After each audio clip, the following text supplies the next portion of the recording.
நமஸ்தே குட்டீஸ், நம்மளோட குட்டி ஹிந்தி லேர்னர் சேனலை நம்ம இன்னைக்கு பார்க்க போகிறது சென்ட்ரல் ஹிந்தி டைரக்டரேட் அவங்களால நடத்துகிற ஒரு சர்டிஃபிகேட் கோர்ஸ், சான்றிதழ் பாடத்திட்டம். அதில் வந்து நம்ம ரெஸ்பான்ஸ் ஷீட், அதாவது பயிற்சித்தாள்கள் வந்து பார்த்துட்ருக்கோம். இன்றைக்கி வந்து நம்ம இரண்டாவது பயிற்சித்தாள் வந்து பார்க்க போகிறோம். அதில் வந்து ஃபர்ஸ்ட் எக்ஸசைஸ் என்னென்னா, கீழ்காணும் எழுத்துக்களை சீரான வடிவிலும் அமைப்பிலும் எழுதுக.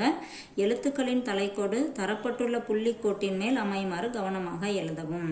இந்த எழுத்து, ஹிந்தி எழுத்து வந்து எழுதிட்டு மேலே ஒரு கோடு போடுவோம். அந்த கோடு வந்து இங்கே கொடுத்துள்ள அந்த கோட்டில் வர மாதிரி எழுதணும் அப்படிங்கிறாங்க. அதுக்கு வந்து நம்ம சிரோரைக்கா அப்படின்னு சொல்லுவோம். இந்த லைனுக்கு கீழே வரணும், அதில் டச் ஆகிற மாதிரி இந்த எழுத்தோட மேல் கோடு வந்து இருக்கணும். இப்போ தமிழ் இங்கிலீஷ்லாம் எழுதுகிற மாதிரி கோட்டுக்கு மேலே வந்து எழுதக்கூடாது, கோட்டுக்கு கீழே எழுதணும் ஹிந்தி எழுத்து. இப்போ இங்கே கொடுத்துருக்க எல்லா லெட்டரையும் அப்படியே நம்ம இங்கே காப்பி பண்ண வேண்டியதான். 2 தடவை வந்து காப்பி பண்ணுற மாதிரி பிளேஸ் கொடுத்துருக்காங்க, அது மாதிரி எழுதிக்க வேண்டியதான். அடுத்தது எக்ஸசைஸ் 2 பாருங்கள். பயிற்சி 2, கீழ்காணும் சொற்களை படித்து பார்த்து அவற்றை 4 முறை எழுதி பழகவும். இங்கே கொடுத்துருக்க ஹிந்தி வேர்டை வந்து அப்படியே வந்து காப்பி பண்ணணும்.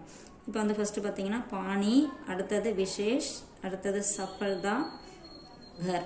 இது இங்கே இருக்கிறத அப்படியே 4 தடவை வந்து காப்பி பண்ணுறதுக்கு அங்கே பிளேஸ் கொடுத்துருக்காங்க, அப்படியே நம்ம காப்பி பண்ணிக்க வேண்டியது தான். அடுத்த பேஜ்லேயும் அதே தான் கொடுத்துருக்காங்க. அடுத்தது பயிற்சி 3 பாருங்கள். தமிழ் எழுத்துக்களில் தரப்பட்டுள்ள கீழ்காணும் சொற்களை அவற்றின் உச்சரிப்புக்கு ஏற்ப தேவநாகரி எழுத்துக்களில் எழுதவும். தேவநாகரி அப்படின்னா அந்த ஹிந்தி எழுத்தை தான் சொல்கிறாங்க. கொடுத்துருக்கிறத அப்படியே நம்ம இங்கே அதோட ப்ரொனவுன்சியேஷன் என்ன கொடுத்துருக்காங்களோ அதை பார்த்துட்டு அப்படியே நம்ம அதை வந்து ஹிந்தியில் எழுதணும் அப்படின்னு சொல்லியிருக்காங்க. இப்போ ஃபஸ்ட்டு பாருங்கள், ஷஹர். அடுத்தது இது நம்ம தமிழில் ப்ரொனவுன்சியேஷன் பண்ணும்போது பையா அப்படின்னு வரும், ஆனால் இது வந்து பையா. அது இங்கிலீஷ் புக்லெட்டில் பார்த்தீங்கன்னா அதோட ப்ரொனவுன்சியேஷன் தெரியும், பையா. அடுத்தது போல்னா, அக்பர், ஹரியானா, கிருப்யா. அடுத்தது பாஷா, மஜ்தூர், திரிபுரா. அடுத்தது சிக்ஷக், பட்னா. இது வந்து பட்னான் இருக்கு, நம்ம எழுதும்போது பட்னா அப்படின்னு எழுதணும். கட்டின், ஆதா, ஞானி. இப்போ இந்த இட்டு, பா, இந்த ட இதுக்கெல்லாம் தமிழில் லெட்டர் வந்து நமக்கு இல்லாதனால நம்ம உச்சரிக்கிற மாதிரி இந்த ட, இந்த இதெல்லாம் பார்த்திங்கன்னா பா பார்த்திங்கன்னா பானே கொடுத்துருக்காங்க. ஆனால் ஹிந்தியில் வந்து அதுக்கு தனியாக லெட்டர்ஸ் இருக்கிறதுனால நம்ம அதுக்கு தகுந்த மாதிரி எழுதணும். இதையும் நீங்கள் அப்படியே காப்பி பண்ணிக்க வேண்டியதுதான். அடுத்தது 4th எக்ஸசைஸ் பாருங்கள். கீழ்காணும் கூற்றுக்களை படித்து அவை சரி அல்லது தவறு என எழுதவும். இப்போ இது வந்து இங்கே கொடுத்துருக்கிறது சரியாக தவறான எழுதணும். இப்போ பார்த்தீங்கன்னா ஃபஸ்ட்டு வந்து நம்ம உயிரெழுத்துக்களில் வரும் ரு இல்லைன்னா ரி அப்படின்னு படிப்போம். அந்த எழுத்து வந்து மாத்திரையற்ற மெய்யொலின்னு கொடுத்துருக்காங்க, அது ஆக்சுவலாக உயிரெழுத்தில் தான் வருது, ஸோ அது தவறு. அடுத்தது இதில் வந்து ஃப மற்றும் ஜ ஆகிய எழுத்துக்கள் பிற மொழியிலிருந்து பெறப்பட்டவை, அதுவும் சரிதான், அது ஃபார்சி மொழியிலிருந்து வந்தது, ஸோ இது கரெக்டு. அடுத்தது க்ஷ என்னும் எழுத்து இக்கு ப்ளஸ் ஷ இவற்றின் கூட்டெழுத்தாகும். ஆமாம், இந்த 2 எழுத்தையும் சேர்த்து தான் இது கூட்டெழுத்தாக நம்ம எழுதுகிறோம், ஸோ இதுவும் கரெக்டு.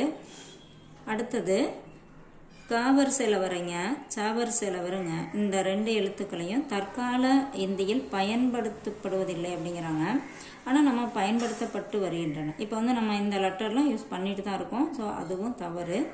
அடுத்து பாருங்கள் 5th ஒன். இது வந்து ட, இது ட. இந்த எழுத்துக்கள் அதாவது அதில் வந்து கீழே வந்து புள்ளி வச்சு வரும். அந்த எழுத்துக்கள் ஒருபோதும் சொல்லின் முதல் எழுத்தாக வருவதில்லை அப்படிங்கிறாங்க. அது இந்த நுனி நாக்கில் சொல்லணும் இதோட ப்ரொனவுன்சியேஷன். இப்போ நம்ம நார்மலாக இது வந்து ட, இது ட அப்படின்னு படிப்போம். இது ஆனால் இந்த இடத்துல வந்து நுனி நாக்கில் இந்த எழுத்து வந்து உச்சரிப்போம். இந்த எழுத்துக்கு கீழே ஒரு டாட் வரும். இந்த எழுத்துக்கள் 2மே அந்த ஒரு வார்த்தையோட முதல் எழுத்தாக வரதில்லை அப்படின்னு சொல்கிறாங்க, அதுவும் கரெக்டு தான். அதுக்கு கீழே பாருங்கள் பயிற்சி 5. கொடுக்கப்பட்டுள்ள படங்களை பார்த்து அவற்றின் பெயர்களை தேவநாகரி எழுத்துக்களில் எழுதவும். அதாவது ஹிந்தி எழுத்துல எழுத சொல்கிறாங்க. இது வந்து மரம், ட்ரீ. ஹிந்தியில் வந்து பேடு. இங்கே பார்த்தீங்கன்னா நம்ம மேலே பார்த்தோம்ல அந்த டா போட்டு கீழே புள்ளி வச்சுருக்கிறது, இது வந்து ரெண்டாவது எழுத்தாக தான் வருது, ஃபர்ஸ்ட் லெட்டராக வர்றதில்லை. அடுத்தது ஷேர். ஷேர்னா சிங்கம். சிங்கம் பிக்சர் கொடுத்துருக்காங்க, ஸோ இங்கே வந்து ஷேர். அடுத்து இங்கே பாருங்கள் மச்லி, ஃபிஷ், மீன் இருக்குல்ல, அதுக்கு வந்து ஹிந்தியில் மச்லி அப்படின்னு சொல்லுவோம். இங்கே யானைக்கு வந்து ஹாத்தி. ஹாத்தி அப்படின்னா யானை, இது வந்து ரிஷி, முனிவர். அடுத்தது இங்கே வந்து வில் அம்பு கொடுத்துருக்காங்க, தனுஷ் அவுர் தீர். வில் அம்புக்கு வந்து தனுஷ்னா வில், தீர்னா அம்பு. அடுத்து பாருங்க 6th எக்ஸசைஸ், கீழ்காணும் தமிழ் சொற்களுக்கு இணையான இந்தி சொற்களை எழுதவும். இப்போ தமிழில் கொடுத்துருக்காங்க, அதை நம்ம ஹிந்தியில் வந்து மொழிபெயர்த்து எழுதணும். கல்வி, அதுக்கு வந்து ஹிந்தியில் சிக்ஷா. கடை, துகான். அறிவு, ஞான். மீண்டும் அப்படின்னா புனர். அடுத்து பாருங்க ரோஜா, ஹிந்தியில் வந்து குலாப். தட்டு, தாலி. பழம், ஃபல்.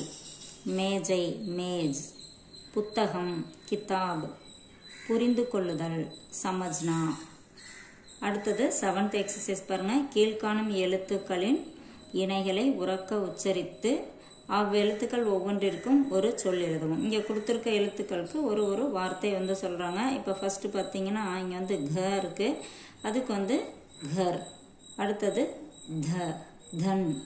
அடுத்தது ய, எஸ்.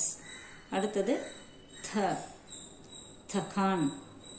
அடுத்தது ட, அது டன்னு படிக்கணும், டல்னா. அடுத்தது பாடு. இந்த நம்ம ஏற்கனவே பார்த்தோம், இந்த புள்ளி வச்ச எழுத்து ஃபர்ஸ்ட் எழுத்தாக வராது, ஸோ இங்கே பாட். அடுத்தது ஜ, ஜக். அடுத்தது ஜ்ரா.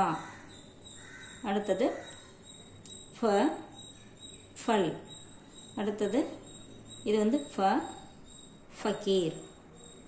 அடுத்தது பயிற்சி 8 பாருங்க, கீழ்காணும் எண்களை இந்தியில் தேவநாகரியில் எழுதவும். அதாவது இந்தி எழுத்துனா இங்கே தேவநாகரின்னு பிராக்கெட்டில் கொடுத்துருக்காங்க. இப்போ 1 அப்படின்னா ஏக், 2 தோ, 20 20, 11 11. அடுத்தது 6 சஹ, 7 சாத், 4 சார், 8 8, 10 10, 100 100, 60 60, 30 30. அடுத்தது 9th எக்ஸசைஸ் பாருங்க, கீழ்காணும் வாக்கியங்களை படித்து பார்த்து தெளிவாக எழுதுக. இப்போ இங்க இருக்கிறத அப்படியே படிச்சு பார்த்து எழுத சொல்றாங்க. மேரே கர் ஆயியே. அடுத்தது ஆப் பானி லீஜியே, அப்படியே இங்க எழுதியிருக்கோம். அடுத்தது थोड़ी देर बैठिए. அடுத்தது ராகவ் का लड़का गणित पढ़ता है. அடுத்தது छत पर कपड़े सुखाओ. அடுத்தது मेज पर धूल है साफ करो. दुकान से आटा दाल और चावल खरीदो. இது அப்படியே வந்து நம்ம இங்கே இருக்கிறத அப்படியே காப்பி பண்ணி எழுதிக்க வேண்டியதுதான். அவ்வளோதான். இப்போ நம்ம அந்த செகண்ட் பயிற்சித்தாள் வந்து முடிஞ்சுது.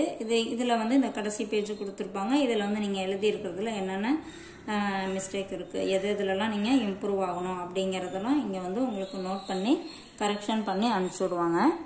அடுத்த வீடியோவில் வந்து நம்ம இதோட ரெஸ்பான்சிவ் பயிற்சித்தாள் 3 வந்து நம்ம பார்க்கலாம். இது உங்களுக்கு ரொம்ப யூஸ்ஃபுல்லாக இருக்குன்னு நினைக்கிறேன். தேங்க்யூ.